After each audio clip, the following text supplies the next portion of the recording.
vamos a empezar este acto y bueno, pues lo primero que quería deciros es que bajéis el volumen de los móviles, que ya parece que es una rutina, pero bueno, yo creo que viene bien recordarlo porque a mí mismo lo quito y cuando salgo se me ha olvidado ponerlo y me paso los 10 minutos. Pero bueno, cosas de la tecnología. Bueno, hoy vamos a hablar del exilio. Hoy hemos invitado a Margarita de la Villa, perdonad, hay un error en el cartel. O sea que la había dicho bien al principio, Margarita de la Villa. Pero bueno, a tu amiga, ya está. Margarita Zornoza y Chara Rodero, que es miembro de la agrupación, como yo también soy miembro de la agrupación. Bueno, el título que elegimos fue así un poco genérico. Hablemos del exilio. El exilio es muy amplio, por supuesto. El exilio exterior, el exilio interior. Bueno, hay muchas circunstancias, en muchos países, en continentes diferentes, pero preferimos pues, definirlo de esta forma para que tuviese cabida absolutamente todos los posibles casos que se pueda hablar, porque ya no solo los que van a expresar ellas aquí, sino vosotros mismos en el coloquio, pues también podéis hablar, mencionar, opinar, que eso es lo bonito de los actos que hacemos en el Ateneo, que al final pues tiene un coloquio muy vivo, muy alegre y sobre todo a veces muy atrevido, que eso es lo interesante, ¿no? No te oyen bien, Juan. Bueno, ahora un poco mejor, ¿no? Bien. Yo voy a empezar a hablar del Ateneo Español de México, porque el 12 de junio de este mismo año el Ateneo Español de México ha sido declarado lugar de la memoria democrática.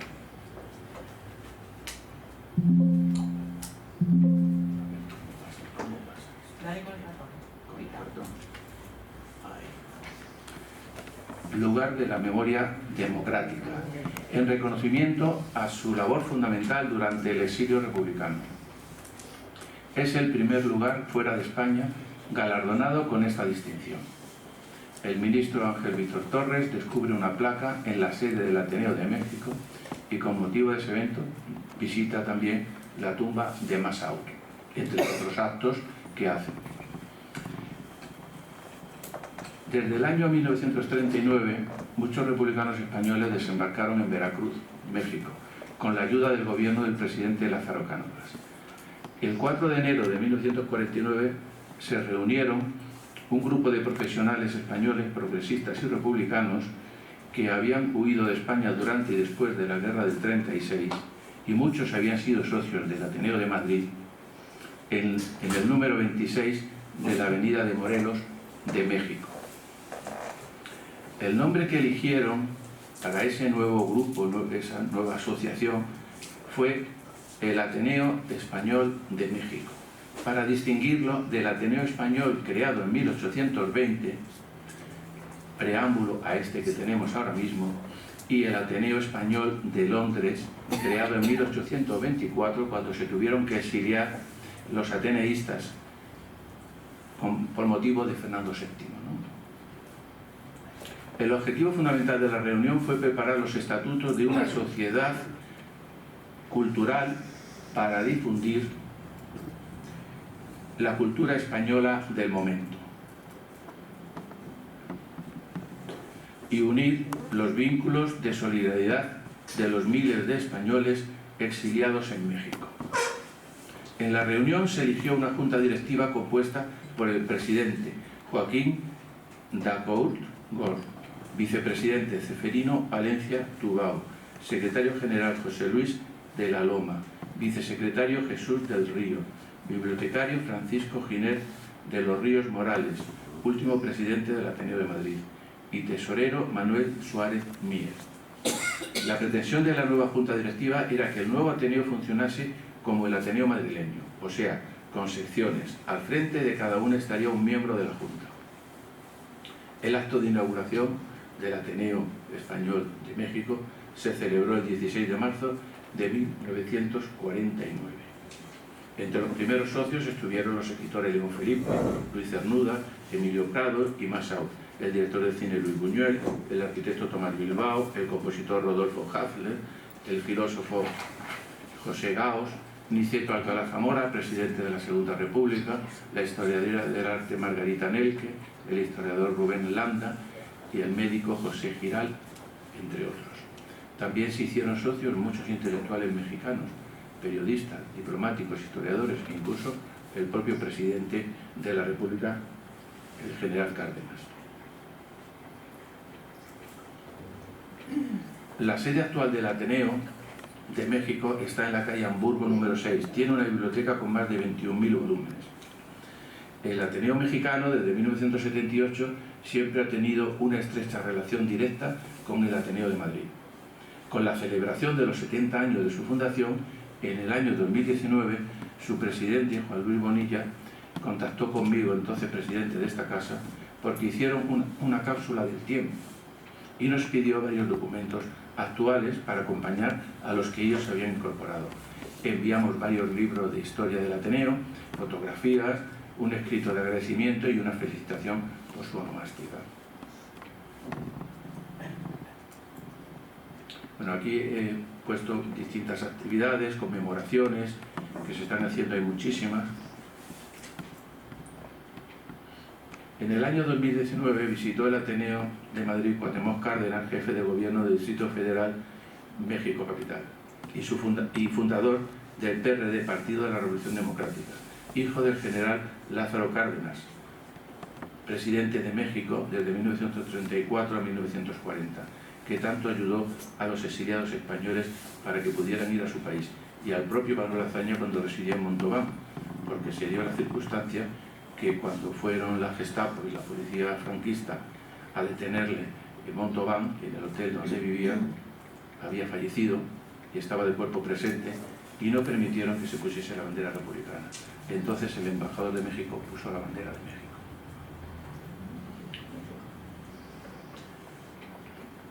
La Asociación de Descendientes del Exilio Español, en el año 2019, nombra miembro de honor de la asociación a Cuauhtémoc Cárdenas, hizo entrega de una placa conmemorativa en mi despacho de este Ateneo de Madrid. Junto con los representantes de la asociación visitó la dependencia del Ateneo y en particular la biblioteca, quien había demostrado especial interés por conocerla al oír hablar numerosas veces de su singularidad. Y con esto pues pasamos la palabra a Margarita de la Villa, en primer lugar, a Margarita de la Villa en primer lugar y luego a Margarita Zornoza. Y me cambio de sitio con Charo, que va a manejar la tecnología informática.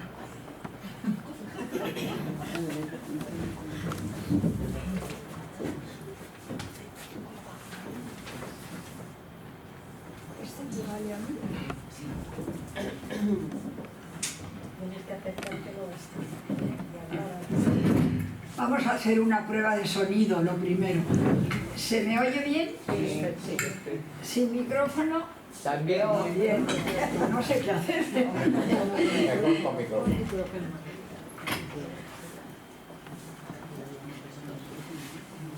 Bueno, en realidad no tengo que explicaros por qué estamos aquí. Estamos aquí precisamente, como dice el título, como podéis leer, para hablar del exilio. Y vamos a hablar, mi tocaya y yo, que nos han elegido por nombre, no creáis que por nada más, todos iguales. Vamos a hablar precisamente cada una de su experiencia. Seguramente que hay muchas historias iguales, muchos olvidos tremendos que no hay más remedio que tener para poder seguir adelante, porque el olvido es parte también de nosotros mismos, pero tenemos que superarlo con eso, con la esperanza de seguir adelante y de poder cambiar y mejorar. Entonces, una cosa muy breve sobre mi propio exilio. Junto a mis padres salimos justo en la fecha de la retirada, en abril de 1939, por Portbou. Y allí, como de costumbre, la amabilidad francesa nos recibió con los soldados senegaleses, a pie y a caballo, es decir, con una fusta o con un látigo.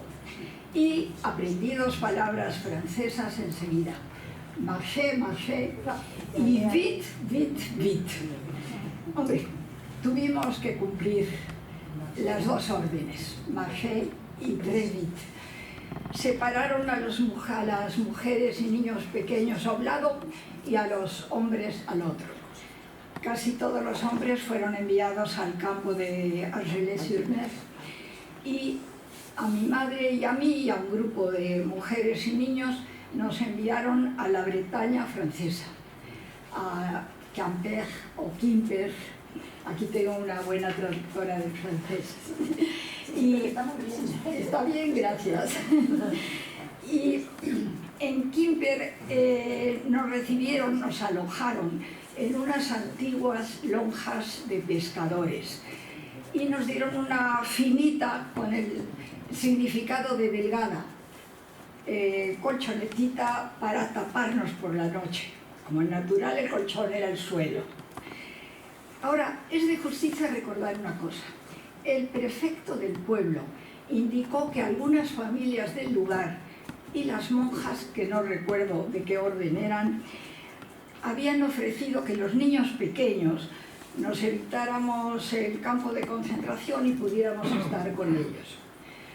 Y mi madre, pensando que habíamos pasado mucha hambre en Madrid, sobre todo, pues en Valencia y Barcelona también, pensó que los que siempre comían muy bien eran las monjas.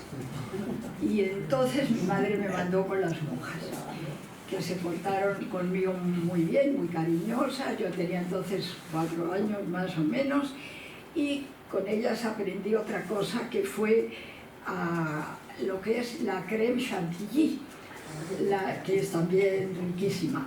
Y en esa época además era la recolección del guisante. Entonces otra palabra que aprendí allí fue la de petit pois, porque además se permitía que los refugiados participaran en la recolección, y muchos, entre otros mi madre, participó porque ganaba algún dinerillo, que servía, entre otras cosas, para comprar limones para mí, que siempre tenía la garganta algo mal. Bueno, estuvimos allí bastantes meses, hasta finales de noviembre. En noviembre nos reunimos con mi padre ya en Burdeos para embarcar en el segundo viaje del buque La Salle. Este era un barco mixto, es decir, a mercancías y pasajeros, pero atendiendo a la gran cantidad de personas que tenía que transportar, desaparecieron las mercancías de la bodega, y en la bodega se construyeron una serie de literas para que pudieran ir los refugiados españoles. Entonces la bodega se había convertido verdaderamente en un dormitorio, podemos decir. Éramos principalmente refugiados españoles, pero en la parte de arriba del barco, ya no en la bodega, había algunos camarotes, y esos los podía pagar algún refugiado, principalmente refugiados judíos que venían de otros países de Europa y que tenían amigos o parientes en los Estados Unidos. Entonces podían recibir un dinero. En principio se pensaba que el barco llegaría al puerto de Veracruz, es decir, que nuestro destino iba a ser México. Pero estalla la Segunda Guerra Mundial, se hace muy complicada la travesía, porque además había miedo de los submarinos alemanes, teníamos que viajar sin luz, sin iluminación, y después de 20 días de navegación empiezan tierra a tierra como Colón, pero en lugar de llegar a Veracruz, llegamos a lo que entonces se llamaba Puerto de Ciudad Trujillo, es decir, llegamos a la República Dominicana. En la República Dominicana tuvimos que quedarnos en lo que ellos llaman el antepuerto, porque Trujillo había establecido unas normas en las cuales lo principal es que había que pagar una cantidad por cada persona que ingresara en el país. Pero como no teníamos dinero, hubo que esperar que la República, la SERE, la JARE y todas demás cosas pudieran mandar el dinero, y entonces pudimos entrar a la República Dominicana. En la República Dominicana el exilio fue no muy grande ni muy duradero, porque mucha gente pudo encontrar visados para otros países, pero personas que recuerde y que algunas de ellas se quedaron allí, fue por ejemplo Manuel Valdepérez, que era un eminente periodista en Madrid y que en la República Dominicana también hizo labor de periodista, siendo el director del periódico que creó entonces Trujillo, que se llamó La Nación. Él se quedó siempre allí. Luego había una cosa muy curiosa, había un número muy grande de personas que declararon que eran agricultores y que en realidad no era verdad que fueran agricultores, eran trabajadores, algunos trabajadores de la construcción, otros eran trabajadores especializados, pero como Trujillo tenía idea de que lo más importante para el país era adelantar la agricultura y pensó que los europeos traerían nuevas formas de cultivar el campo y demás, el hecho de ponerse agricultor era quizá, podemos decir, una garantía de que te iban a dar el visado para entrar a la República Dominicana. Otros políticos importantes, interesantes, eran vascos. José Antonio Aguirre, que era presidente del gobierno autónomo del País Vasco, y Jesús de Galíndez, que tuvo una historia muy interesante. Él era militante del Partido Nacionalista Vasco y obtiene una beca para irse a estudiar a Nueva York, y en Nueva York escribe la tesis doctoral con el título La Era de Trujillo. ¿Cómo le sentaría a Trujillo, que inmediatamente empezó a perseguirle? Pudo escapar, volvió a la República Dominicana, luego desapareció misteriosamente y luego fue asesinado en Nueva York en el año de 1956. Hubo también otras personas eminentes que se quedaron un tiempo en la República Dominicana. Por ejemplo, el gran criminalista don Constancio Bernaldo de Quirós. Don Constancio Bernaldo de Quirós, al llegar a la República Dominicana, se lo llevaron a una granja agrícola, porque no sabían quién era. Pero claro, pasó un poco el tiempo, los propios refugiados dijeron, pero ¿cómo está este señor aquí? Bueno, la cosa es que cuando se enteraron de quién era, lo cambiaron a la Universidad de Santo Domingo, donde dio la cátedra de Historia del Derecho y de Criminología, no Derecho Penal, sino Criminología. Otro jurista importante fue Javier Malagón, quien dio una cátedra sobre el derecho de Indias y derecho español. Y también una cosa interesante, hubo una profesora valenciana que se llamaba Guillermina Medrano y que fundó allí en la ciudad de Santo Domingo el Instituto Escuela, tratando de establecer un paralelismo con el Instituto Escuela nuestro. Luego, en el mismo viaje que nosotros, iba un gran amigo de mi padre, que era Enrique Grimau de Mauro, que era químico, autor también de un libreto de zarzuela, La aguja hueca, y iba también su hijo, que tendría entonces 20 y tantos años, su hijo Julián Grimau, que probablemente os suene a todos su nombre, por recordar su trágico final. Después de un proceso larguísimo y muy variado y muy dramático, fue fusilado en el año 1963.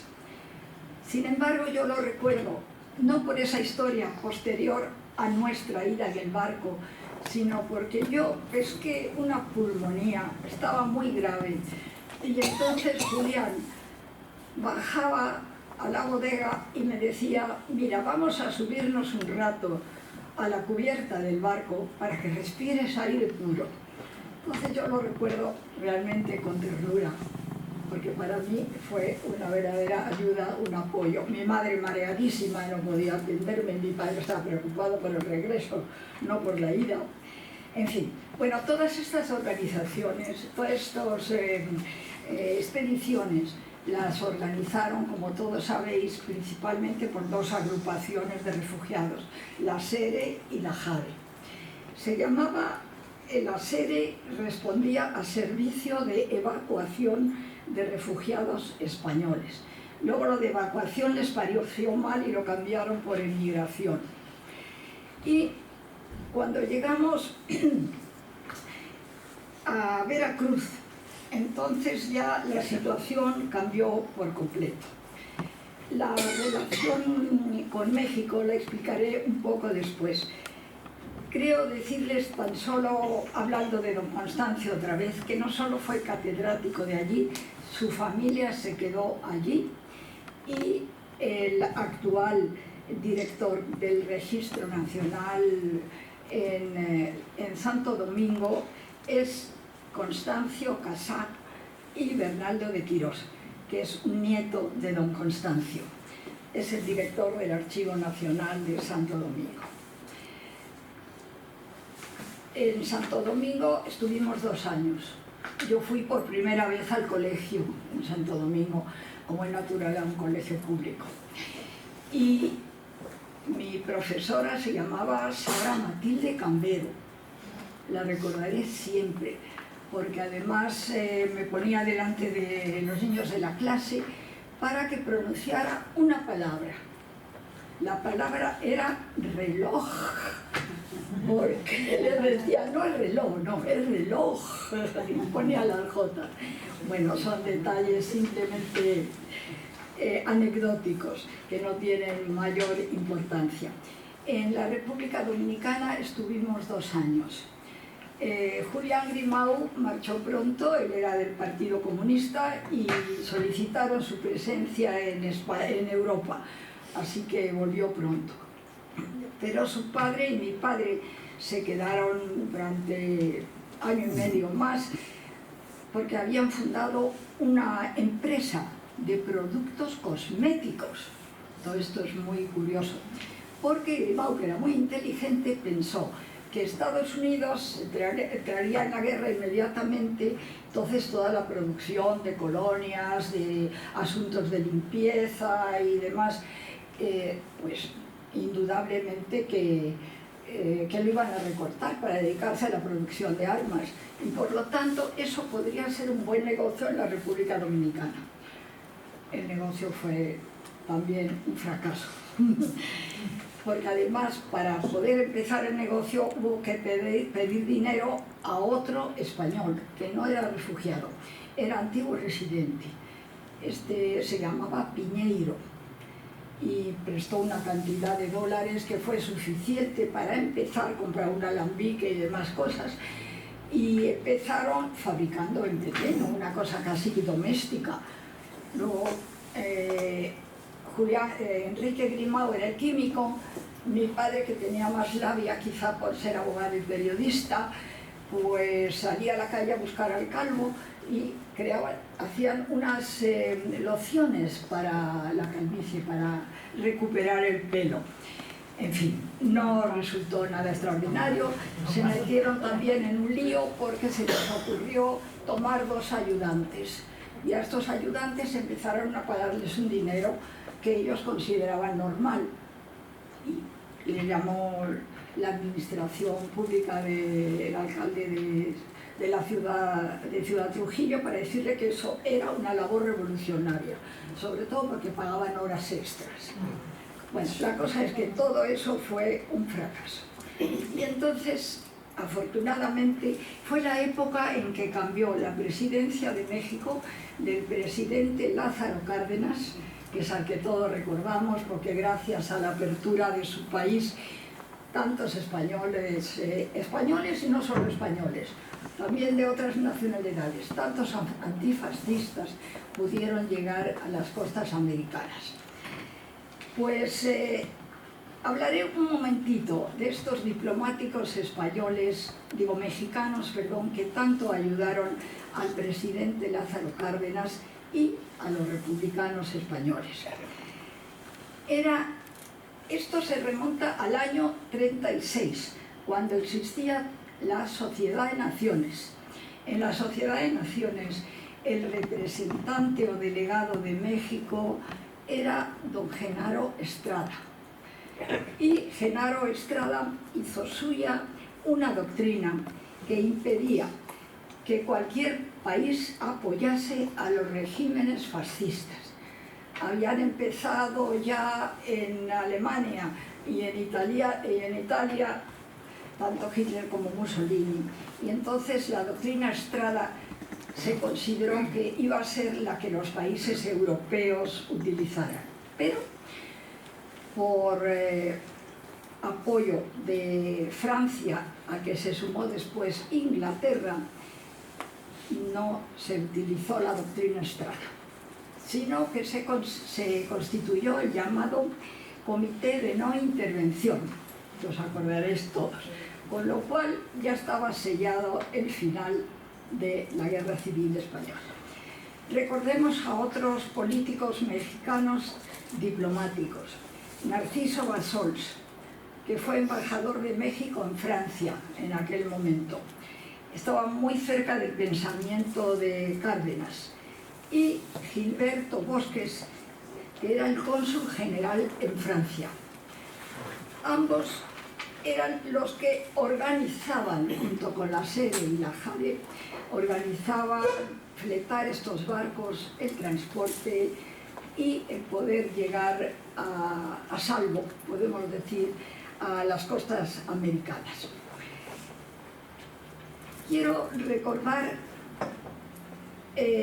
otra cosa de la llegada a México. La llegada a México fue también un poco complicada. Cuando llegamos nosotros, ya como les he dicho, Cárdenas había terminado su periodo presidencial, motivo por el cual nos quedamos 2 años en la República Dominicana.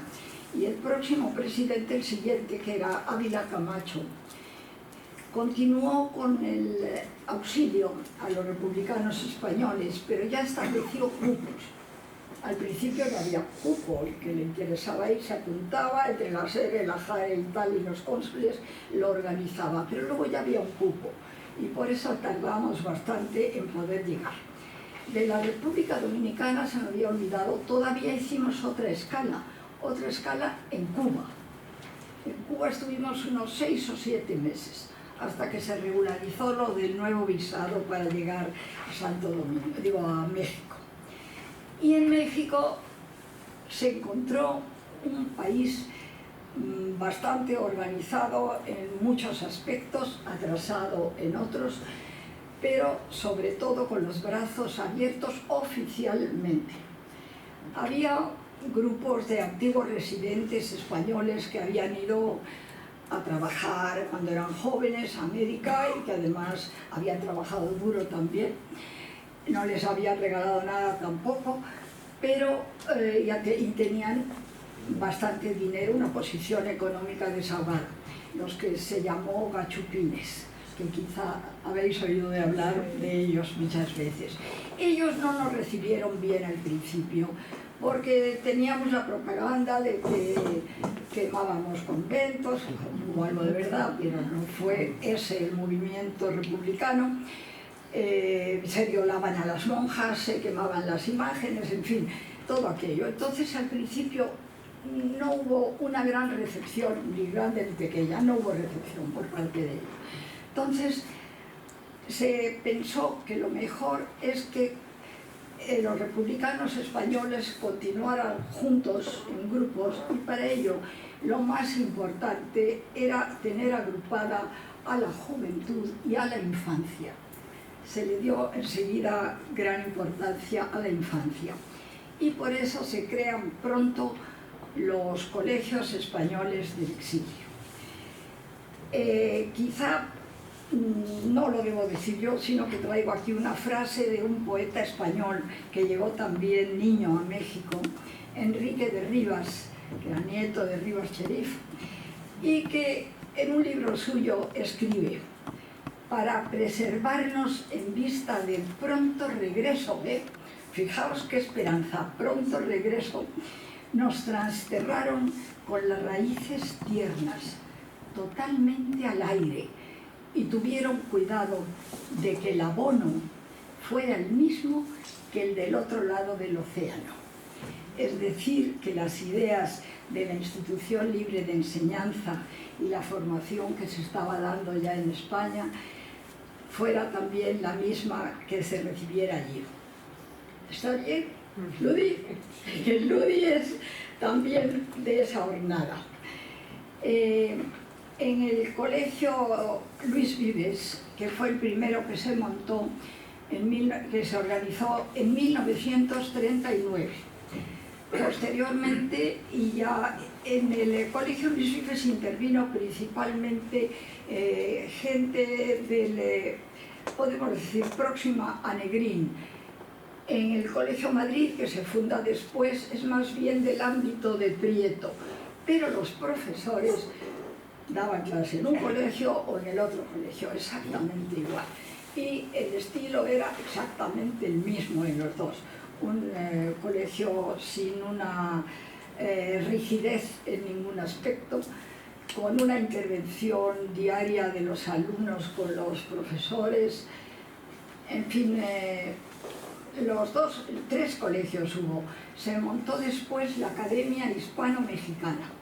Estos fueron los tres colegios en la capital del país, en el Distrito Federal, que se llamaba antes, ahora se llama Ciudad de México, ya no Distrito Federal.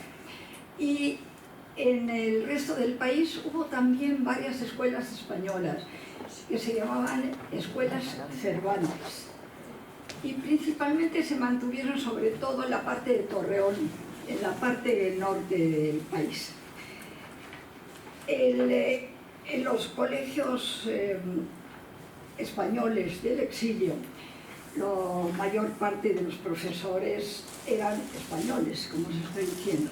Había algunas asignaturas que el gobierno de México consideraba que tenía que dar a mexicanos. Historia antigua de México, geografía de México y ninguna más que yo recuerde así importante como asignatura mexicana. Pero claro, poco a poco los profesores fueron también algunos muriendo y fueron sustituyéndose por otros profesores españoles.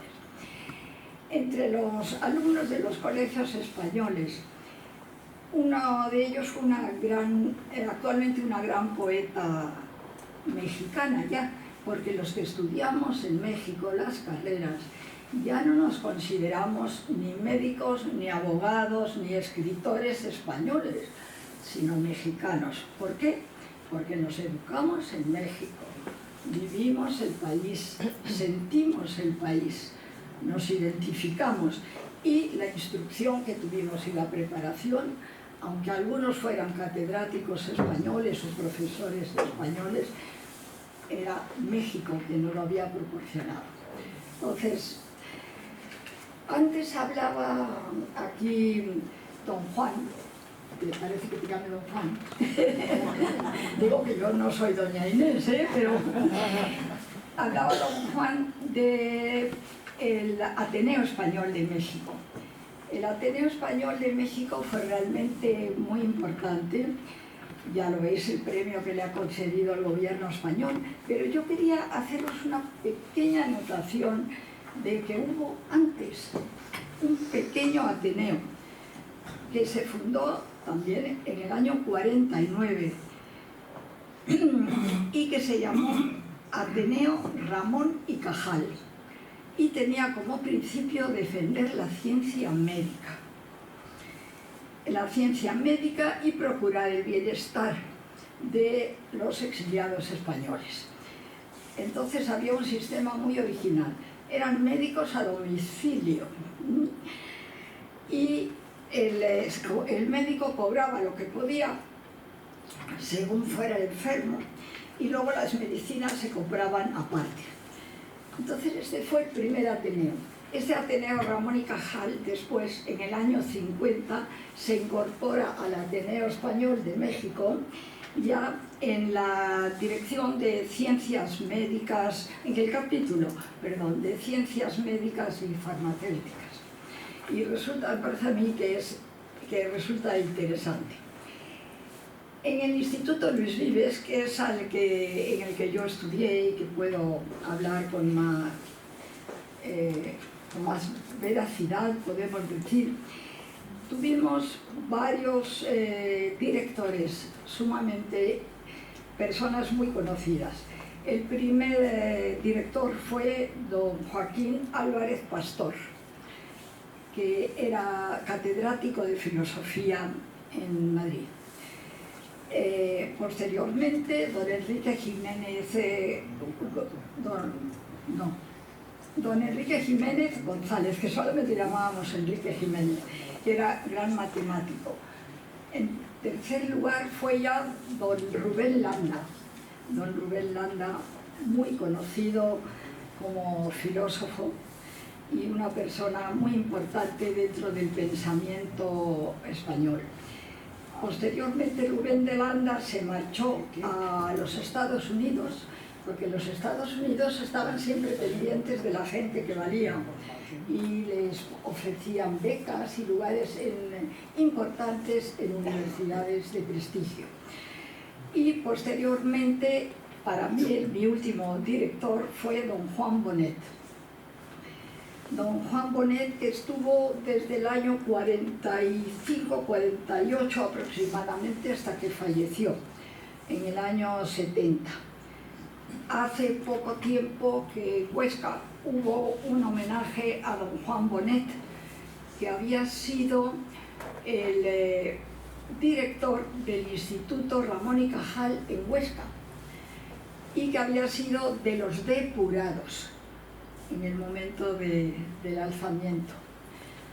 Entonces en Huesca se hizo por don Juan Mainer, también un catedrático de la Universidad de Zaragoza. Se le hizo un gran homenaje a todos los deportados, pero en particular a don Juan por haber sido director de este instituto. Nosotros en México tuvimos también una gran ayuda de los médicos. El capítulo de los médicos españoles en el exilio fue muy importante. Antes el señor Armindo nombró a don Joaquín de Arcurt, presidente del Ateneo Español de México, el primer presidente del Ateneo Español de México, y también fue el primer presidente de la Asociación Colectiva de Médicos, que ya se formó con la idea de prestar un mejor servicio a los refugiados españoles. Esta se llamó la Benéfica Hispana. En la Benéfica Hispana ya estaba arreglado por una cantidad de especialidades los médicos que iban a prestar el servicio. Algunos pagaban una cuota, otros no pagaban cuota, y también se tuvo un pequeño sanatorio hospital, que fue el Hospital Barsky, donde también se realizaron varias operaciones quirúrgicas.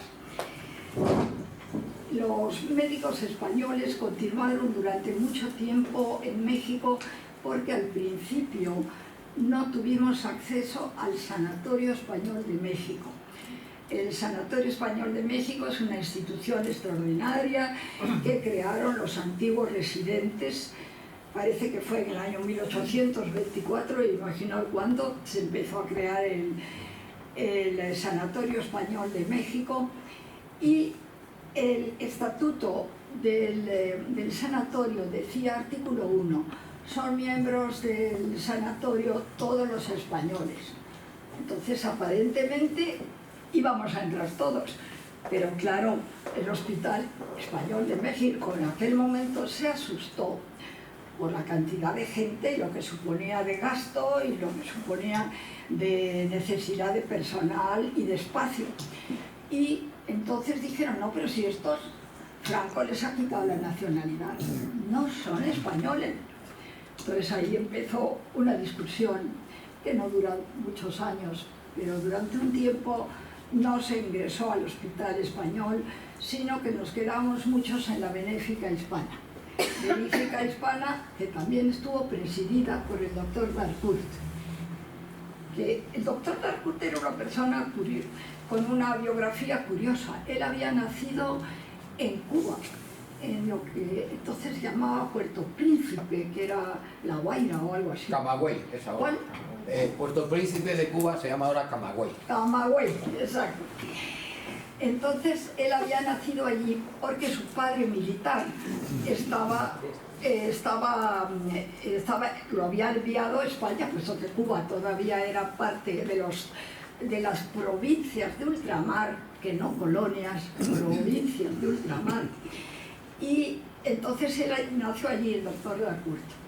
Y eso le dio un carácter parecido al que tuvo otro ilustre republicano español exiliado en México, pero jurista, no médico, que fue Pedroso, don Manuel Pedroso. Don Manuel Pedroso también había nacido en Cuba, inclusive tenía un título honorario, honorífico o de nobleza, y posteriormente volvió a España. Él era catedrático de Teoría del Estado y de Derecho Internacional Público. Ambos se dedicaron realmente a ayudar en todo lo que pudieron al exilio republicano español, cada uno dentro de sus posibilidades. Y para indicaros la importancia que tuvieron los médicos españoles, os diré que el presidente de México, Miguel Alemán, fue el tercer presidente para los exiliados. Primero Cárdenas, segundo Manuel Ávila Camacho y ya tercero Miguel Alemán, que ya fue más moderno, podemos decir, ya no se fijó tanto en los refugiados españoles, que ya casi todos éramos mexicanos por naturalización. Y la esposa del presidente tuvo un problema grave con un embarazo y decían que no se podía salvar, o la madre o el niño, esos problemas, y entonces intervino no Darcourt, sino el ginecólogo más eminente que fue a México, el doctor Otero, que quizá lo conozcáis, él era de origen gallego.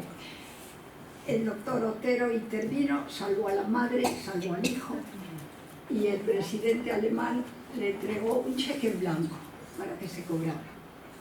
Y él le puso en el cheque en blanco el agradecimiento de todo el exilio español republicano. En fin, son detalles quizá novelescos, literarios, pero que indican la categoría humana del exilio. Ya me tengo que callar, porque si no seguiría durante mucho tiempo. Están haciendo señales de fuego. Así que os voy a dejar aquí.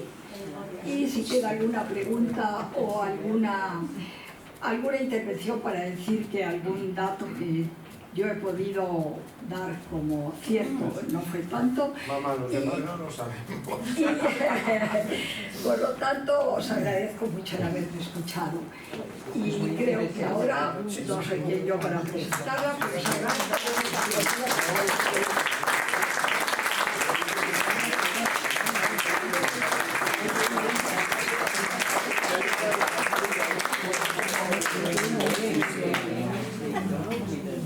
Qué memoria prodigiosa.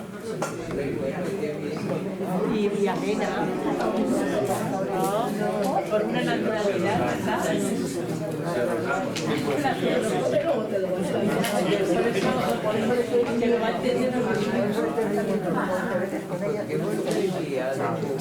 Bueno, buenas tardes. ¿Se me oye? ¿Se oye bien?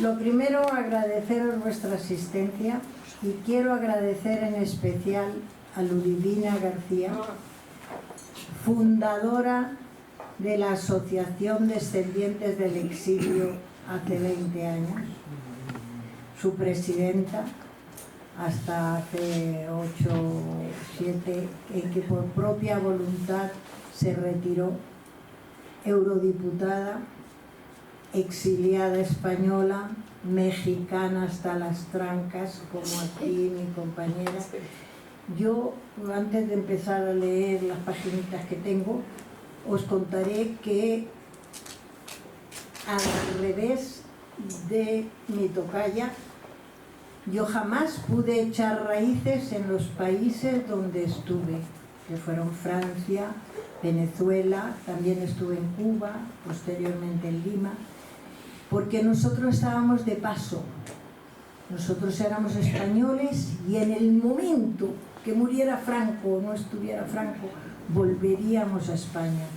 Yo salí, ya os explicaré cómo, a los 8 años y retorné a los 58, en el año 87, a abrirme camino en mi pueblo, que es Madrid, donde nací. Nunca pude echar raíces porque éramos españoles y, como ha dicho ella, en cualquier momento íbamos enseguida a volver, 40 años después. Aquí lo que está escritito muy bonito, os lo leo. Agradeceros vuestra asistencia y deciros que esto va a ser una charla entre amigos. Como acabo de cumplir 89 años, he vivido en persona lo que ya es historia para otros. Pero quiero aclarar que yo no soy nadie relevante. Simplemente soy una niña de la guerra exiliada. Refugiada era la etiqueta. Internacional, como se nos nombraba. Yo nací en Madrid en 1935 y no pasé los Pirineos en el 39 con la retirada, como lo hicieron mamá, papá, que después de las múltiples penurias acaecidas lograron instalarse en París, y en octubre del 40, en plena ocupación boche, que es como se llamaba a los alemanes desde la Primera Guerra Mundial. Allí mi madre tuvo a mi hermanito Henry. Trató de ponerle Enrique, pero no había manera de que entendiera. En su calidad de española refugiada, no fue atendida como es necesario. A eso se añade la enorme carestía existente. Sufrió una severa depauperación, siendo en el año 43 desahuciada por los médicos en París. Por esta razón, y amparada por la Cruz Roja Española, volvió a Madrid, a casa de sus padres, mis abuelos, con los que yo me había criado. En ese momento yo tenía 7 años. Mi madre fue operada, logró reponerse y de inmediato decidió que quería volver con su marido al exilio.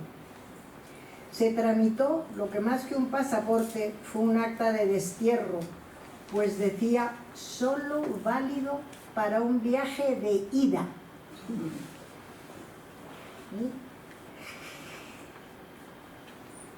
Eso es absolutamente ilegal porque no se puede echar a nadie de su propia patria, pero ya sabemos cómo era la legalidad franquista. Con ella nos fuimos a Francia, mi hermanito Henry y yo, por Irún y Hendaya. Viaje cuyo relato, por sí solo el viaje, ya daría para comprender lo duro que es un exilio. Tardamos 3 días y llegamos a París cuando ya, como se dice en las películas y en las novelas, los malos estaban siendo derrotados.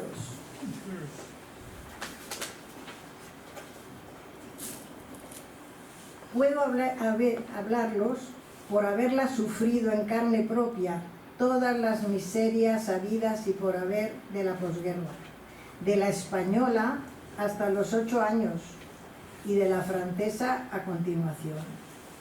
Pero hoy el tema que nos ocupa es el exilio, y de eso también os puedo contar lo que desde mi perspectiva de niña y adolescente ha significado en mi vida. El exilio ha dejado tal marca en mí que yo, que nací en Madrid, después viví años de primera pubertad en París, posteriormente en Venezuela, me casé con un cubano, tuve hijos venezolanos, me divorcié, tuve mucha vivencia con Cuba, con Perú, ya que mi padre biológico fue dado por desaparecido en guerra y lo encontré en Lima a los 27 años. por lo que estaría perfectamente justificado que me sintiera, hasta cierto punto, ciudadana de cualquiera de esos países. Sin embargo, digo parafraseando, mi patria es el exilio. Es lo que más me ha marcado en mis 89 años de vida. Inicialmente os voy a contar en forma coloquial, como corresponde a una charla entre amigos, qué ha significado para mí el exilio. Si yo me transporto a esa época, en su aspecto físico, eso representa carencias de todo tipo. Mucho frío, hambre, miseria, miedo sobre todo, mucho miedo. Pero mirado desde la madurez, está tan lleno el exilio de romanticismo, de poesía, de aquellos valores morales, intelectuales y políticos inapelables que nos inculcaron cada día, imposibles de olvidar y mucho menos de traicionar, ya que es haber vivido una época irrepetible. Son los años 40 en que se juntaron el exilio español y la bohemia de París, que también describe Charles Aznavour en su canción.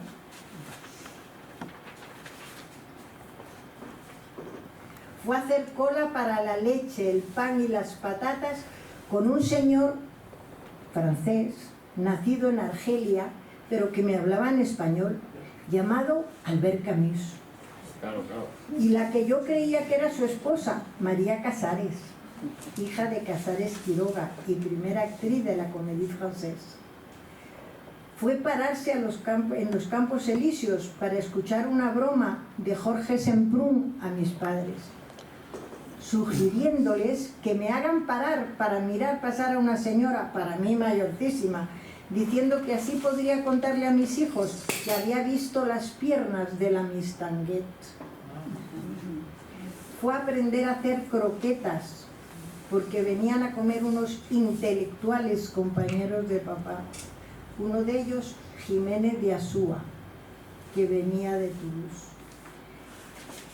Y los niños, mi hermano y yo, de acuerdo con la cultura de la época, solo podíamos escuchar a los mayores, así como ir a la sala Player, porque Yves Montand hacía una gala para ayudar a los exiliados, o hacer cola en la avenida del Opéra de París para recibir unos paquetes con comida que enviaban unos señores, los cuáqueros, y nos decían que solo eran para refugiados.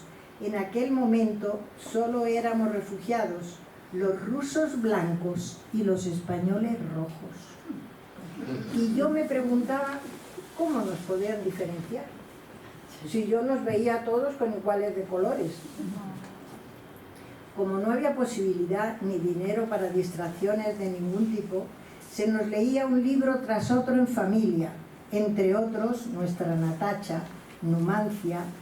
En esta época yo me refugié en la literatura, evadiéndome así de la terrible realidad que me rodeaba. No tenía censura, podía leer todo cuanto quisiera. Y recuerdo que a tan tierna edad he devorado desde Pirandello hasta Petigrilli. Todas las noches antes de dormir había que recitar de corrido el mapa de España. Pegado a la pared, había que saberlo de memoria, en cualquier momento volveríamos. Castilla la Nueva, Castilla la Vieja, porque estábamos allí de paso. Volveríamos a España, a nuestra casa, con mi abuelito, mi tita, las amiguitas del Paseo del Prado. Este es mi exilio particular. Ahora os hablaré en general de lo que fue, es y será el exilio español según mi concepto. El exilio republicano presentó desde sus primeros momentos dos aspectos dentro de lo que pudiera parecer una masa homogénea en su derrota y en lo incierto de su porvenir, como se cumpliría premonitoriamente en la masacre de febrero de 1937 en la carretera de Málaga a Almería, conocida como la Desbandada. Por una parte están los exiliados impares, aquellos hombres y mujeres sin el problema de la carga familiar, pero con la certeza de la inevitable tortura y muerte que les sería aplicada en caso de caer prisioneros por los facciosos, dada su condición de defensores de la República en los frentes de combate. Para estos, en su mayoría voluntarios de las milicias obreras, sindicales o de los partidos progresistas, por lo tanto inexpertos en las lides militares, pero claros en sus principios ideológicos, la guerra de España les fue impuesta en una forma injusta y desproporcionada, pues se vieron en trance de combatir contra un enemigo militarmente competente y experimentado, como los tercios de la Legión y las tropas coloniales apoyadas por tecnología de vanguardia para la época en materia de aviaciones, blindados y armamentos suministrados por las potencias del eje, Italia y Alemania. La mayoría de estos exiliados del derrotado ejército republicano refugiados en Francia o en sus colonias en África se vieron implicados no en una, sino en dos guerras, ya que participaron como voluntarios en la resistencia francesa contra la ocupación alemana y más tarde se enrolaron con las tropas de los aliados durante la Segunda Guerra Mundial en todos los frentes, con la mente puesta en la reconquista de España, como consecuencia lógica de la general derrota del fascismo, por lo que resulta legítimo decir que en esta Segunda Guerra también fueron derrotados.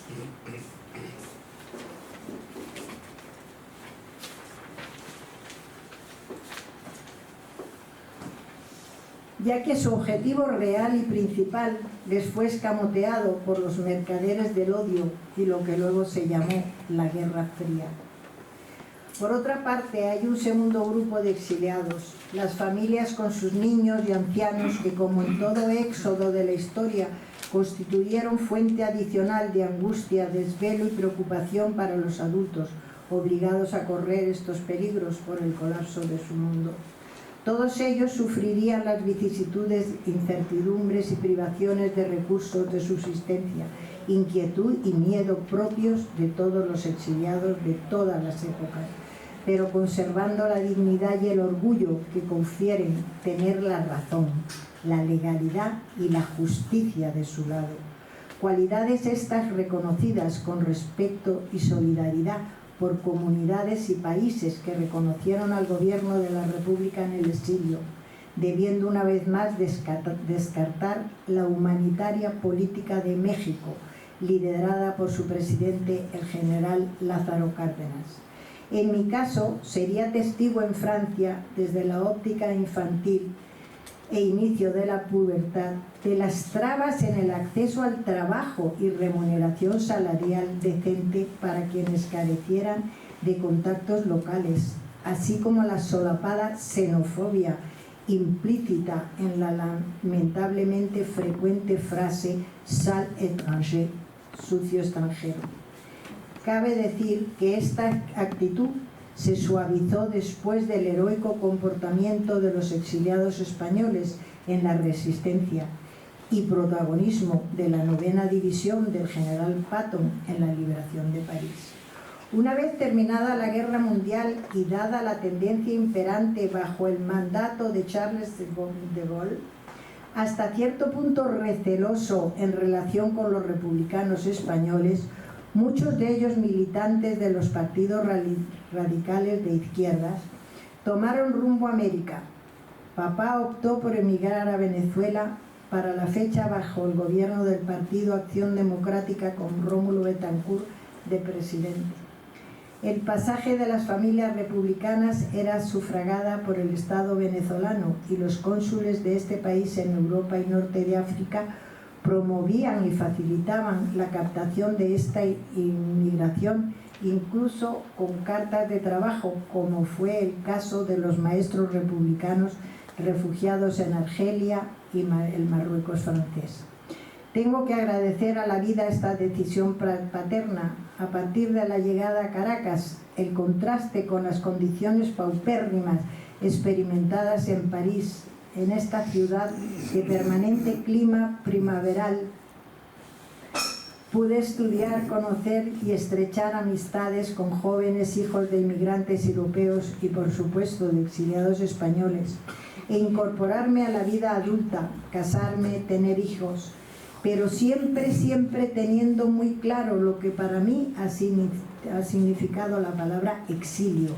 Nosotros estábamos de paso, todo era temporal, en cualquier momento cambiaría la situación, la dictadura finalmente desaparecería de España y nosotros de inmediato volveríamos a casa. Por eso, aunque agradecí y quise a los países que me dieron acogida, siempre he sido española, a pesar de que salí de mi patria con 8 años para volver y residenciarme, trabajar y vivir definitivamente con 52. Sería una injusticia no recordar al que fue el exilio interior, formado por aquellas mujeres desdichadas, esposas de exiliados que quedaron en España a merced de los más abyectos apetitos de verdugos, que en total impunidad saciaron con ellas sus complejos y frustraciones de toda índole, además de sufrir totalmente indefensas las carencias generales de la posguerra, abocadas a lograr la supervivencia de ella y de sus criaturas. Finalmente, quiero rendir homenaje público a las víctimas del exilio, reconocimiento merecido, porque no lo fueron a causa de una selección aleatoria o caprichosa por parte de quienes habían obtenido por fuerza el poder y los medios de imponer sus criminales procedimientos de lesa humanidad. Por el contrario, todos ellos estaban conscientes del peligro al que se enfrentaban y fue gracias a su valor personal, su solidaridad político-social, su lealtad a los ideales de la causa en que participaron y en muchos casos promovieron la resistencia práctica y efectiva contra la dominación nazifascista en Europa. Este homenaje es la expresión de sentimientos profundos y arraigados en nosotros, los descendientes del exilio, y en algunos de nuestros hijos, especialmente sensibles ante tales sacrificios, ya que para las siguientes generaciones todo esto pasará simplemente a ser historia. La reciente aprobación del 8 de mayo como Día de Homenaje a las Víctimas del Exilio nos recordará cada año el sacrificio de toda una generación que, movida por las circunstancias, pero con sólidas convicciones sociopolíticas, su espíritu romántico de la historia y sentido moral de la existencia, arriesgó todo voluntariamente, consciente de estar dejando en manos del destino el desenlace individual de esta gesta. Hoy les he traído un vídeo muy corto, apenas 1,5 minutos de duración, elaborado recientemente por un familiar. Cabe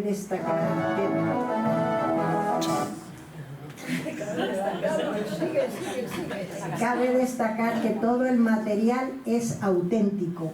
Los paisajes, la imagen del narrador, autor de la poesía, y que los equipos bélicos corresponden a archivos de la época, 1937. En el poema, un madrileño se despide del Guadarrama en vísperas de iniciar el camino hacia el exilio, que duró hasta su muerte en tierras americanas. Este vídeo, en cierta forma, refleja la síntesis de mi exposición. Gracias.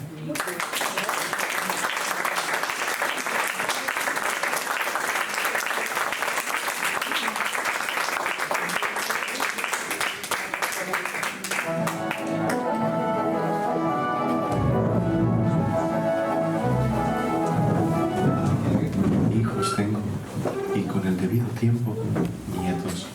Nunca conoceré a este linaje que tanto anhelo. Dedico de corazón este poema sin ser inspirado por las flamas de una guerra que día tras día consume la serranía, heroico baluarte de nuestro Madrid amado.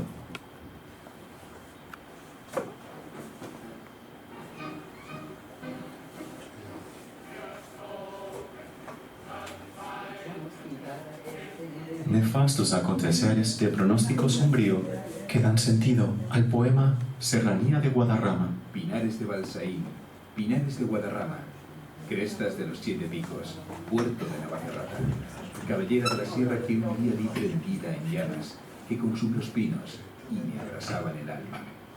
Con el paso de los años, acaso ya estén lozanas las espigas de la sierra, pinares que tanto amaba, con inmensas soledades de resina perfumadas.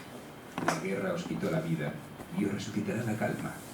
Si morís en holocausto noble, de una noble causa, la patria os repoblará y os cubrirá de guirnaldas, de himnos del pueblo y banderas, banderas republicanas, campos de giras risueñas, de juventudes honradas. Y si jamás sucediera, Desdichados, Guadarrama, crestas de los 7 picos, puerto de Navacerrada y Pinar de Balsaín. Y con vosotros, España, que más que patria sin honra, vale una honra sin patria. Isba, Barcelona, 1937.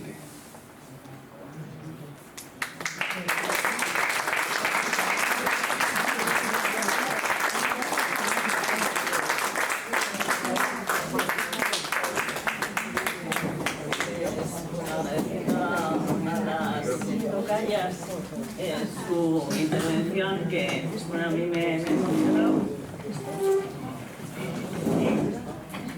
Ahora es el momento de las intervenciones por parte de ustedes. El caballero que está al fondo. Sí, a continuación. Yo no sé si hay micrófono, pero bueno, tengo potente voz. Sí. Que me ha entusiasmado la intervención. Yo no esperaba cuando iba a venir aquí que iba a escuchar palabras tan bonitas y tan bien dichas. O sea, felicito a todos. Me ha impresionado mucho doña Margarita de la Villa, y ahora voy a decir por qué, pero en fin, empiezo con una palabra, con Margarita Zornoza. Mucha gente cree que Albert Camus era un gran escritor francés. Es hijo de una española de Menorca, Sintes, que le educó. Su padre también era de origen español, hay que recordar al gran director de cine Mario Camus.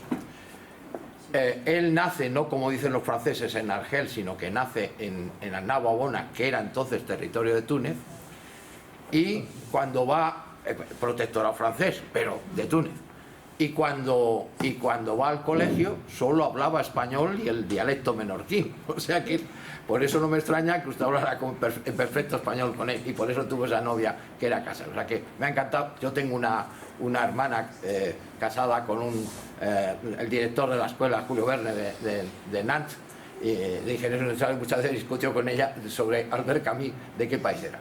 Y luego respecto a doña Margarita de la Villa,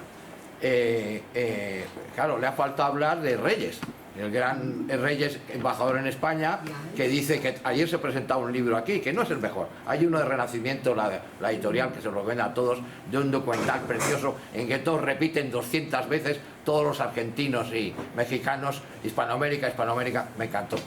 Pero Reyes ayuda a muchísimo a los españoles. Y además, ustedes lo saben, pero a lo mejor hay gente que no. El Fondo de Cultura era Fondo de Cultura español, que luego le cambiaron la económica. Ahora me explicará usted lo que es. Palabra después. Sí.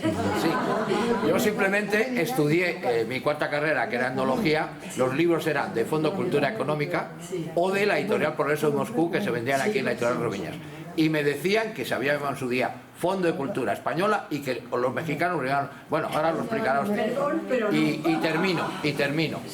Yo también he tenido mucha familia en México, familiares de Manuel Rico Abello, que a lo mejor usted ha conocido, Salomé Memé, asesinado en la consecuencia de las revueltas de Cárcel Modelo por gente, dicen incontrolada,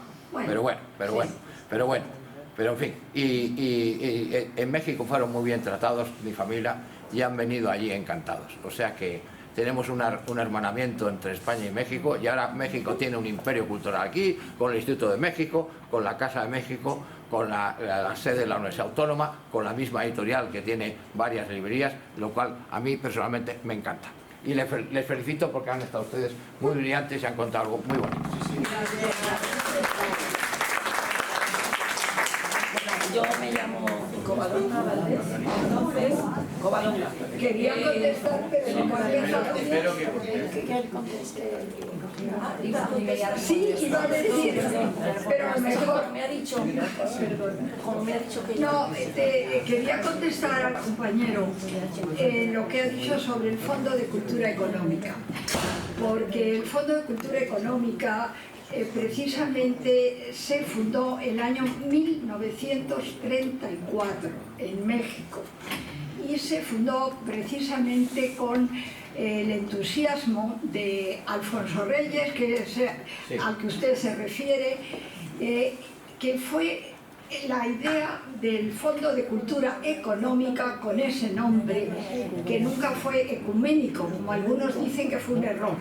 No, fue económica, porque México tenía algunos catedráticos de economía, pero se notaba que faltaba para México el conocer el desarrollo de la economía en Europa. Y entonces el fondo empezó a trabajar tratando de hacer estudio de la economía europea. Cuando posteriormente Alfonso Reyes crea para que Alfonso Reyes estuvo en España como exiliado y Primero. perteneció... Y luego como embajador, 10 años. Sí, pero perteneció al Ateneo, porque Alfonso Reyes en el Ateneo entendió lo que era la intelectualidad española en aquel momento. Y entonces cuando se da cuenta del desastre que va a ser la guerra civil, antes de que termine la guerra civil, invitan a los intelectuales, a un grupo de intelectuales a México, y se funda la Casa de España en México. Casa de España en México, en la cual colaboran ya con el Fondo de Cultura Económica algunas personas, como por ejemplo Wenceslao Roces, en traducciones que hizo del alemán. Creo que fue la primera traducción que se hizo de la obra de ¿cómo se llama? Las primeras traducciones que se hicieron de filosofía y de economía alemana las hicieron españoles, principalmente Wenceslao Roces, que era además romanista. Y el Fondo de Cultura Económica fue dando trabajo a muchos emigrados republicanos españoles que habían trabajado en las ciencias, en las artes gráficas, y por eso conservó el nombre Económica. Ahora, con todo el desarrollo que supuso la incorporación de tantos grandes escritores españoles y luego mexicanos y exiliados de otros países también que colaboraron con el fondo, lo de económico se volvió realmente ecuménico. Pero el origen del nombre fue ese. Y Alfonso Reyes fue una de las personas más destacadas en el pensamiento mexicano para incorporar la cultura española, porque él permaneció en ese exilio mexicano en Madrid durante muchos años, en el cual estuvo también Vasconcelos, otra gran personalidad mexicana. Y fundaron en México lo que se llamó el Ateneo de la Juventud, que era un poco una copia de este Ateneo que tenemos en España. Creo que no le habrá quedado muchas dudas, ¿no?, del nombre. Pues no hay como cuatro palabras. Perfecto, creo que tú querías Ya hablar. doy las gracias y ya me presenta. Bueno, yo como anecdótico, Sí. que a lo mejor no se sabe, yo no lo sabía, el día 5 de mayo fue la liberación del campo de concentración de Mauthausen. Yo bajaba en la línea 2 para ir a la Biblioteca Nacional a ver una exposición y me entró un WhatsApp que estaban los rusos, que habían descendientes de republicanos españoles exiliados que habían luchado con los rusos contra los nazis. Entonces, para abajo, que me bajé para Atocha. Y efectivamente eran rusos, descendientes de españoles. Los rusos habían bajado a Argelia a por republicanos españoles. Todos sabemos el maltrato, no creo yo que repetirlo. Cómo sufrieron en Argelia. No solo fueron los franceses. Y el padre de una señora que hablaba con un acento especial ruso me estuvo contando la señora, murciano de 30 años, que se fue con los rusos. Y entonces todo lo que había ahí eran descendientes de españoles con sus pancartas, sus fotos, y yo los acompañé hasta Jacinto Benavente en esa manifestación pequeña que hicieron.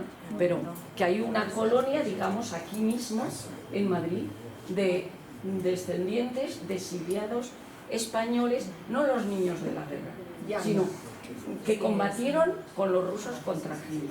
Eso quería decir. No sé si habrá... A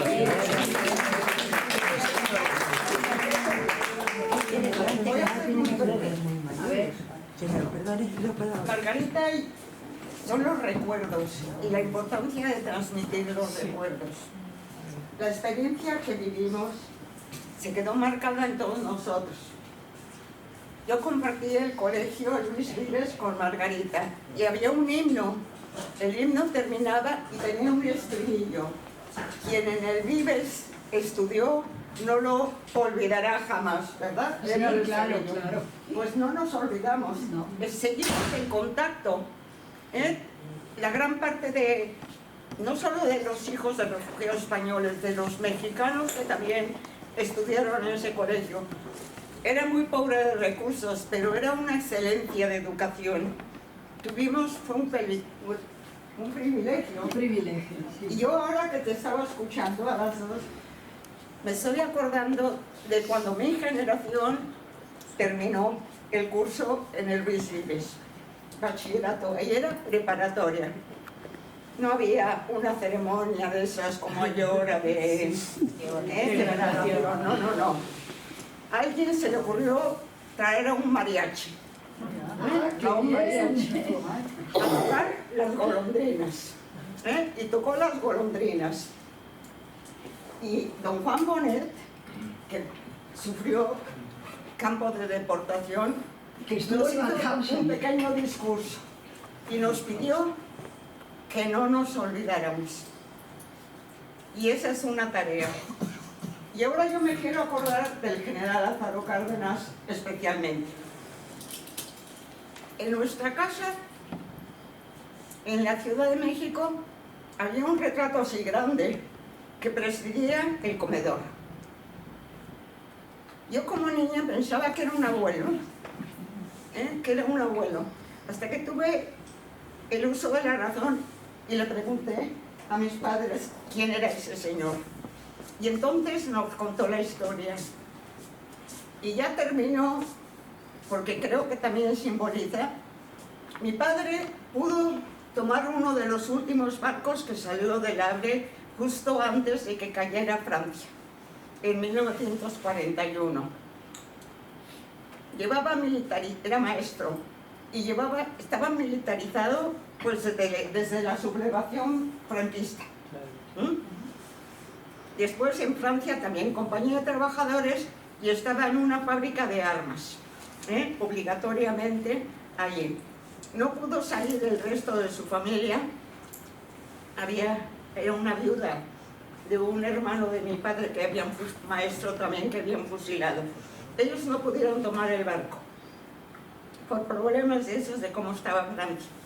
Entonces mi padre contaba que en aquel barco iban muchos refugiados judíos que ya sabían lo que iba a pasar. Y unos 200 españoles, el de Grasse. Llegaron a Nueva York y los metieron en un tren a la frontera de México. Y mi padre contaba que no les dejaron bajarse vigilado el tren en ningún momento. Y llegó a la frontera de Laredo, no llegó en una de esas expediciones a Veracruz. Y había una cola, hicieron una cola. Y estaba un funcionario mexicano, taca, taca, taca, registrándolos. Y entonces cuando ya le tocó, taca, taca, taca, taca, y entonces le dijo, bueno, ya puede entrar en México. Usted va a cruzar esa línea amarilla. Y dijo aquella frase que dice mi general Cárdenas, que cuando ustedes entren en México pueden ir a donde les parezca. Claro. Y pueden trabajar en lo que puedan, pero eso sí, sean honrados. Y así mi padre comentaba aquella emoción. Y yo siempre me acuerdo de eso, que dice mi general Cárdenas, ¿qué tal? Precioso.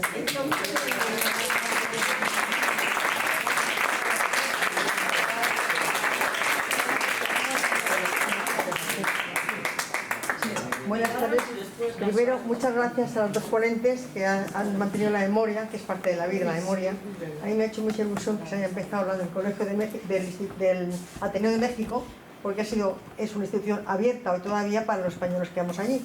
Yo tuve la suerte de presentar un libro de las mujeres de las dos orillas, y fue fácil, no tuve ningún problema, y al contrario bien. Y quiero rescatar un poco la figura de una persona que es escritora, que es la última republicana. Su madre embarazada cruza la frontera y pare allí, pasando los Pirineos. Aquí ha sido muy poco conocida, yo la presenté hace como 8 años y hace un mes también de la Embajada de México, que es Angelina Muñoz Hovermans, que es una persona de la Academia de México, es escritora, es poeta, ha hecho mucho sobre la poesía de sefardí, es novelas y es profesora de la UNAM también. Y quiero decir también que pasado la frontera y pasado a México, y aumento lo que han hecho sobre Camille, esta señora cuando se le mira se pone escritora francesa de ascendencia mexicana. No, es profesora, escritora mexicana de ascendencia española. Pero si hubiera sido criminal hubiera sido española, pero como era escritora buena, pues han puesto francesa enseguida. Abogo lo que dice el señor, que no es un caso, ya son dos, pero yo conozco más. Entonces se apuntan a lo que bueno, y abogo lo de cada uno. Entonces la segunda parte, que es siempre la didáctica, debemos seguir manteniendo la relación entre los ateneos, siempre que sea el crecimiento de los dos países, de México y España, que los que me conocen saben que soy así. O sea que para mí México, he tenido algunos detalles de México conmigo y fui profesora de México, de becarios.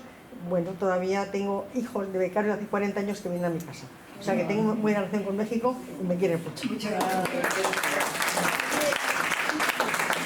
¿Te refieres a Angelina Muñiz Hovermans? Sí, su marido es que yo había traído un verso precisamente de Angelina Muñiz. Claro, es que hicimos un recordatorio de los españoles exilados en México. Yo hablé con ella y que me dijera qué poema es el que quiere que yo hable de ella, porque tengo casi toda la obra, bueno, mucha obra. Y entonces me dijo que prefería un verso específico y fue el que le dijo. Y es bonito porque ella está estupendamente y mantiene la relación muy bien, bueno, conmigo sin problema ninguno. Yo estaba en su casa y ella en la mía. O sea que Mira, es la última republicana que queda, es viva, es la última. Va a recitar un poema de No, ella. lo voy a leer nada más. Como antecedente os diré que el poema se llama Reconciliación. Al principio del poema, que es bastante largo, pero ella se refiere al momento que siendo joven está empezando a mirar alrededor el país en que está viviendo, que no es el suyo. Y dice ya en el verso: las montañas, siempre las montañas, el lago del recuerdo que hubo y ya no hay, es decir, Xochimilco, que es el lago. Y dice, los volcanes al oriente, los volcanes siempre, la punta de nieve, ya blanca, ya breve, el sol que se pierde en ella. Y no aceptaba el paisaje, no conocía el paisaje, porque claro, era un paisaje nuevo para ella. Y dice, ¿qué hacer si el paisaje no era el mío? ¿Qué hacer si nací de cara al mar? Si el mar desgastado había arrastrado la arena y con ella los recuerdos conjurados. Si la memoria no guarda casi nada y el olvido es una línea con fin. Sin embargo, durante años creer en ese olvido, en esa tierra perdida, en el mar que todos llorábamos y en una imagen sellada. Dice, hasta que ya no se puede más. Un día ya no se puede más. Entonces, al abrir la ventana y ver el alto perfil, la nieve en los volcanes, los árboles, ese día acepté el paisaje y lo hice mío. Es precioso.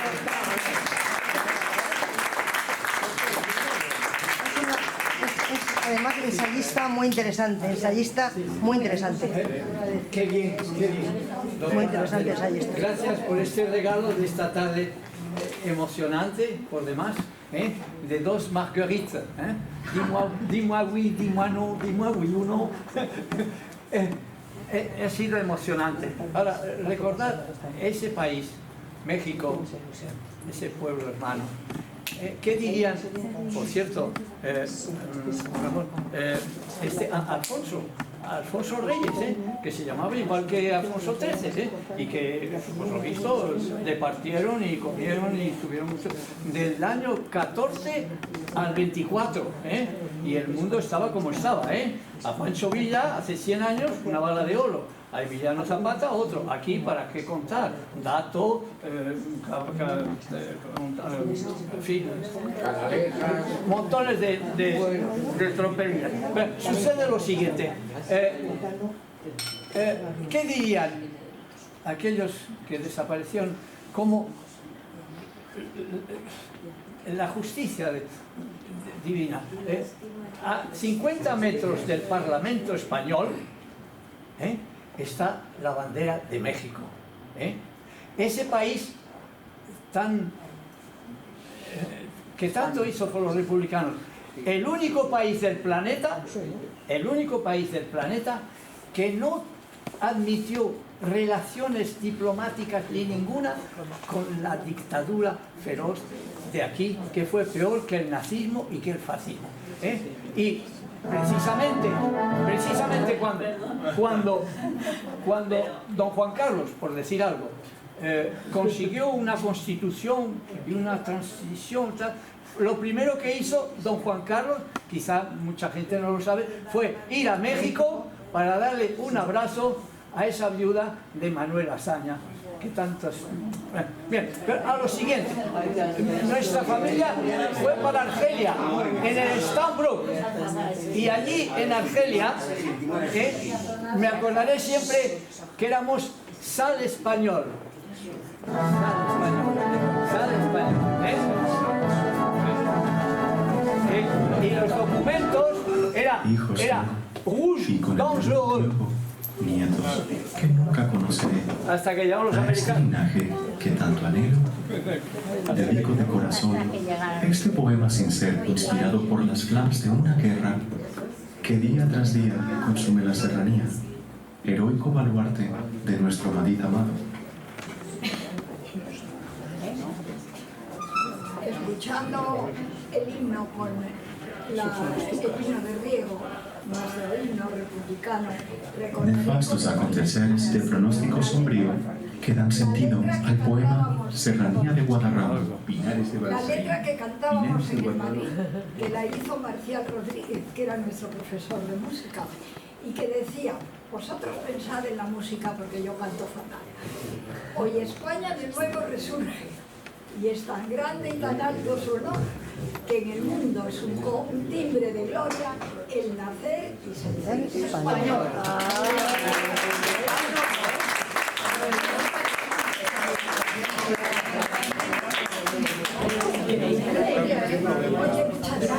Bueno, pues acabamos así la jornada. Muchas gracias por venir y sobre todo lo que quiero deciros que el próximo lunes tenemos una pregunta que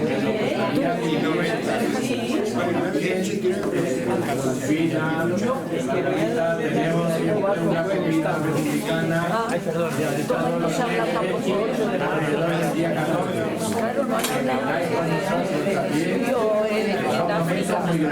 Que luego de gol, los únicos documentos que teníamos